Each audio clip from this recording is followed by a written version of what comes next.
Hey guys, and welcome back to another YouTube video. In this video, I'll be going through my AFL Fantasy Round 7 team review and going through who went well, who went not so well, and my potential, well, I know my trade outs. I'm just probably not going to mention who I'm trading in at the present moment, as that still hasn't been decided down to a 2 or 3 person option.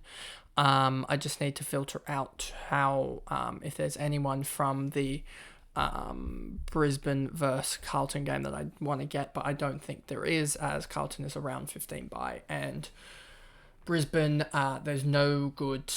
I have Dunkley and Ashcroft, and there's no other guys that really do consistently well for them. So before we get into this video, remember to like and subscribe, turn the notification bell on so you know when I upload, and let's get into the video. So as you can see here, I should probably make this a little bit bigger again. There we go. Day cost 99, a little bit down from his usual. First non-ton of the year, averaging 118.9. And if I actually do this, it will probably be better. There we go, a little bit better. There we go. So you can actually see the edge of it. So 118.9 for day cost there and 63% owned. He was over 100% effective ownership on his game.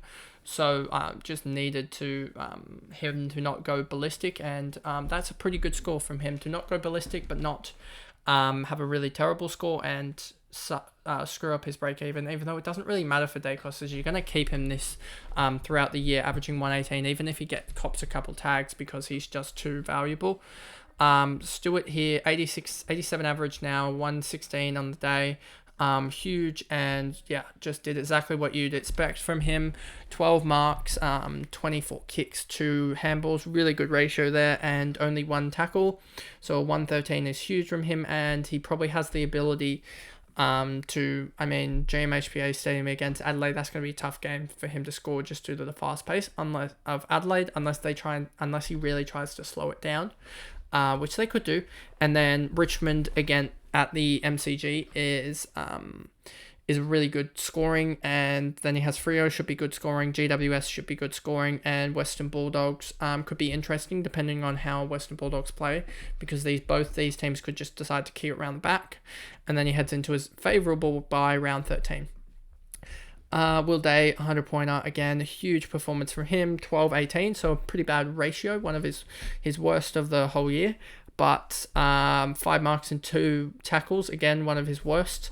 So I'm expecting a little bit of a kick up. He plays Freo, which should be really good.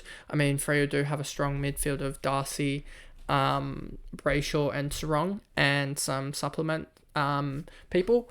But I really do think he could do well there. Then he has Melbourne, in which he should, he might score a little bit lower, but then he's got the Eagles, St Kilda, Port and Lions, but I'm not really worried because he could easily just still average in the 90s for that run and go into the bye averaging 100 or near enough.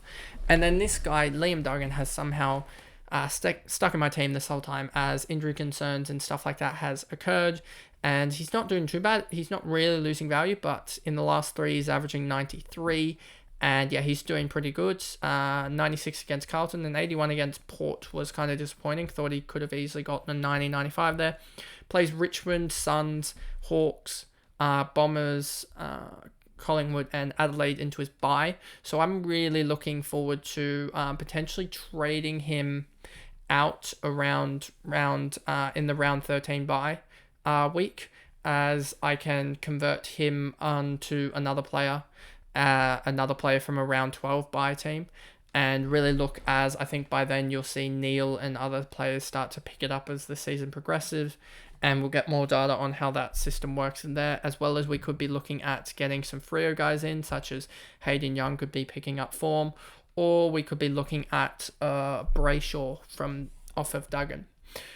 So that's the plan with Duggan. Andy McGrath is one that is going no matter what. There's been no injury concerns with my team, and he is the one that is going, as he just needs to be fixed. 75 average, he was horrific fancy-wise. He was really good, actually, much better than Mason Redman and others in terms of actual play, but just doesn't get the scoring needed for fantasy, doesn't get the kicks, and yeah, just ends up with really 20 to 25 disposals and about 5 marks on a good day and 2 or 3 on a bad day. and a couple of tackles, and that really doesn't get you up to the mark needed, so he's gone. Jesse didn't play, used as a captaincy just to get that Rowan Marshall score in quicker to make me feel better, I guess, about that and not make an actual mistake with it. And then Wilmot 65 resurrected his break even, and yeah, he's looked really good, and he plays first game of the round, so can use him as I guess a feeler on the emergency bench. And then if he goes badly, I can just swing back the likes of Jack Zeeble or someone back there, and put someone else on field. I think that's the case. Or I can move this. I have a Freo. There's potential options with me getting in other players to help. So if Wilmot drops like a 20, I can move Zeeble in and then move Philippou in as well here and cover that score if he drops a really bad score, but I don't expect him to. I mean, he's got Carlton, and they use their wingers quite a lot, so he could be in the action quite a lot.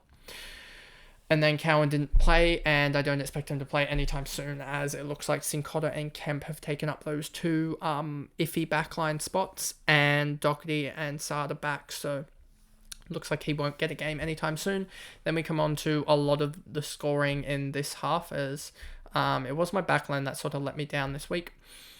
And then you have Petrarca here, 142, absolutely huge. He's gone monster in the last 3 weeks, averaging 117, and that's even with and last 5 is a 115 as well, which is huge. So he gets the good matchup against Gold Coast this week.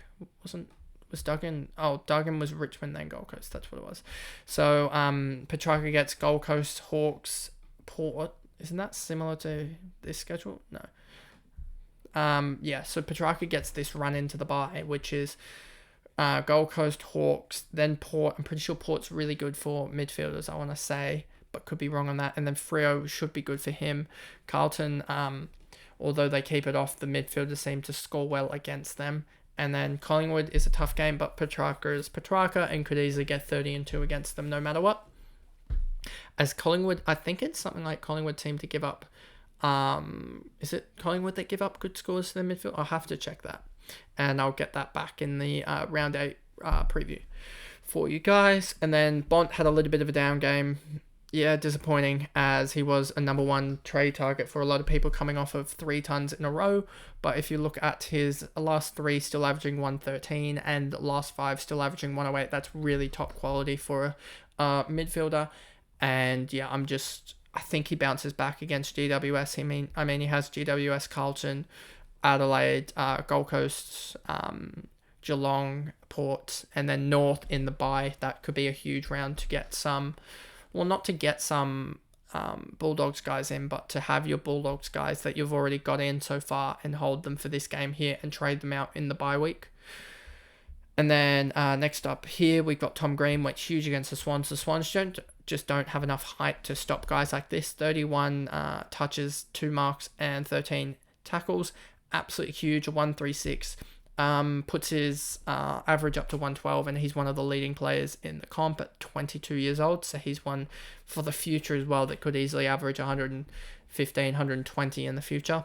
As he starts to realise, I think this year will be a year where he does really well. He averages probably 105, 106 this year, but he learns how to evade a tag, I guess, and not make it be so that if we look at this game against the Hawks, he had 32 touches but had such a handball-centric game. I think he's going to learn how to get those 6 or 7 marks a game, because that's a real big thing for him fantasy-wise, and that'll get him the kicks and the disposal that he needs. Then we move on to Robsey here. 84, a little bit of a down week, but still outscored Butters, and that's all that I basically needed from him, because that's how I'm looking at a lot of these guys, is that they're outscoring their counterparts. Like Petrarca, I'm just looking for 10 unders from under 10 from what Oliver scored, and he beat him by 17 in the end, even though Oliver had a pretty good game, so that was really good. And then Rosie beat Butters by, I believe it was 2 in the end, so outdid that, and really proves that I don't think Butters is a good option this year. But Rosie doing his thing, 98 average, is sort of on the edge of a top 6 forward, I think. And yeah, I think we just see an up week against him. He won't get tagged. He should do well against Melbourne. The thing that I really like about, and then he has Richmond, which is a good team to score against, Hawthorn, Western Bulldogs, and then the Cats. The one thing I really like about him is these strong tackle numbers and the ability that he also has to be able to get that 5-6 mark game as well. And yes, it does suck that he doesn't have the ability, it seems like, to get the mass disposals, like a 30 disposal effort. I think that will come in some game like this and he'll explode and get a 150 or so. But we'll have to wait and see. Warple doing Warple type things and just continuing on is absolutely huge. I mean, he's got here 103 and average of 87 is huge, even though he had a 57 in there.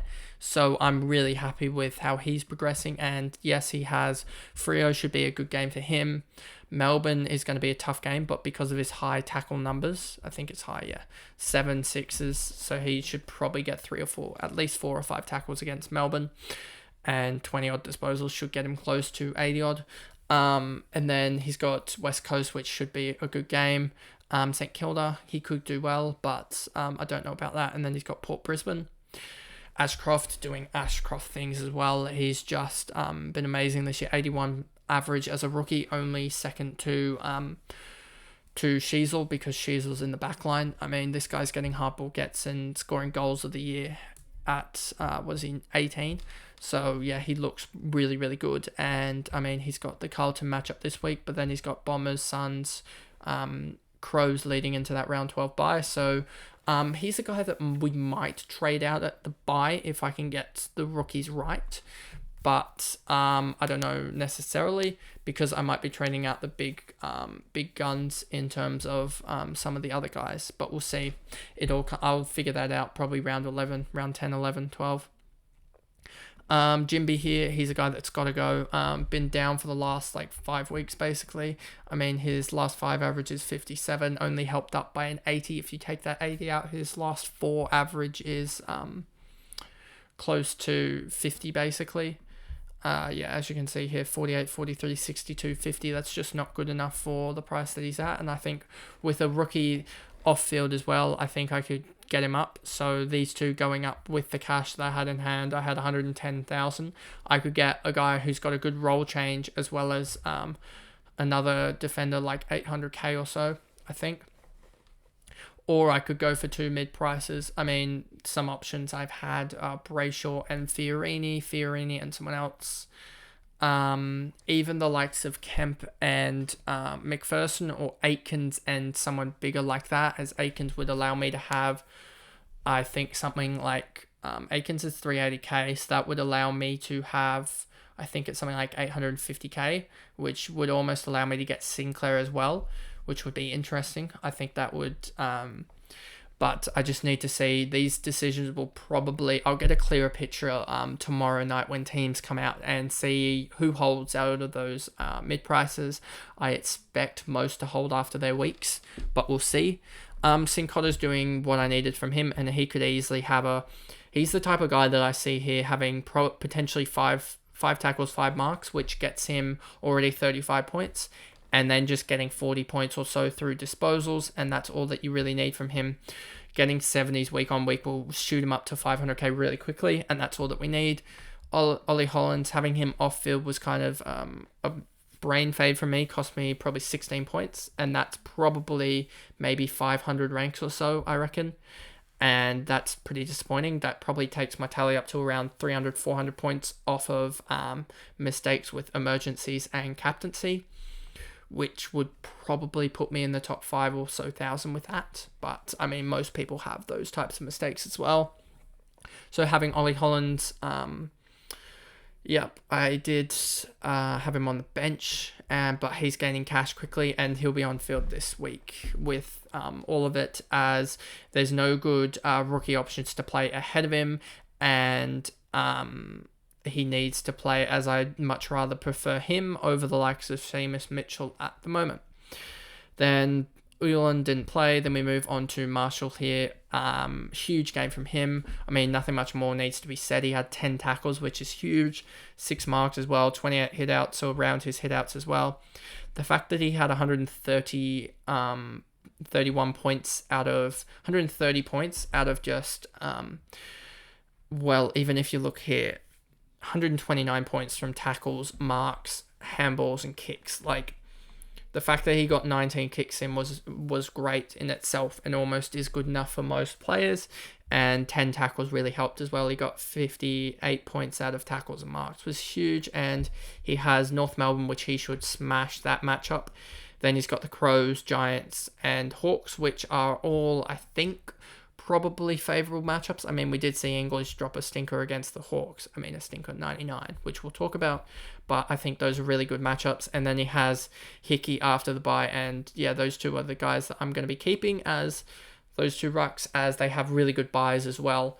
And yeah, I think Samson Ryan can help out. I mean, in the round 12 bye, he should be able to help out if Nank isn't back by then, as I can just field him and hope that he puts up 70. But if Nank is back, then I mean, it'll allow me to do something else and get some more cash off the field.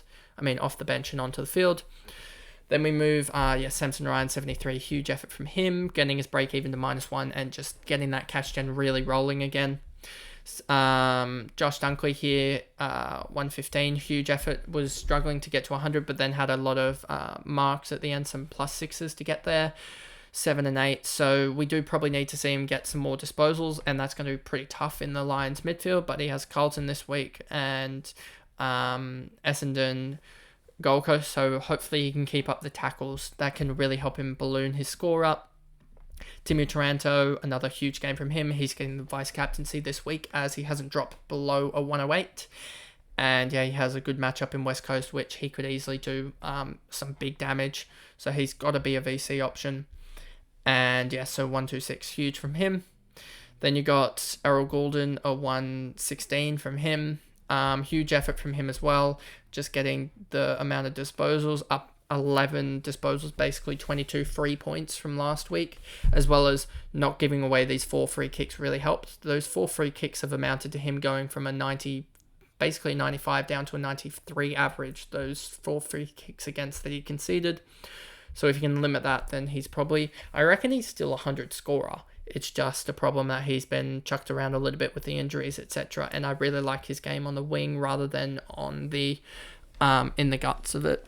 And then you have Harry Sheezel playing down back. An 11 mark game, huge from him, a 126. And he's got St Kilda where he could do some real damage against them. And then he's got Port, probably going to get the Clark tag against Sydney. So maybe I still think you can't trade him out though, because we haven't really seen low scores, and I think he can even break through a tag and still score 70 or 80, which is still good enough at his position. And he only really will face a tag once or twice a year, and with Zeeble and Hall being back there, are you going to tag Sheezel or are you going to tag Hall? So he might even only cop a tag half the game, etc. Zeeble came back from a 12 at quarter time because of an injury to get 88, and that was huge from him, 88, and obviously has the same matchup as Sheezel, and that's really good for him as I think he scores well. Mitchell got pulled in the third for some dumb reason. I don't know why Sam Mitchell pulled him. He was one of their best defenders, limiting his player to 0 disposals, whilst having 11 of his own, 44 fantasy points. And then they brought Scrimshaw on when CJ was still playing terribly, and it didn't really amount to anything as they lost in the end, didn't they, to the Bulldogs. Then you have Philippou 31, he's a guy that I'm looking to trade out next week as, I just need the cash from him to be able to upgrade someone else. And then you got Davey didn't play, and Noah Long slated for around 11, I believe it was, return. So that's sort of a long way away, which kind of sucks because they go into the bye around 14, so he should be able to.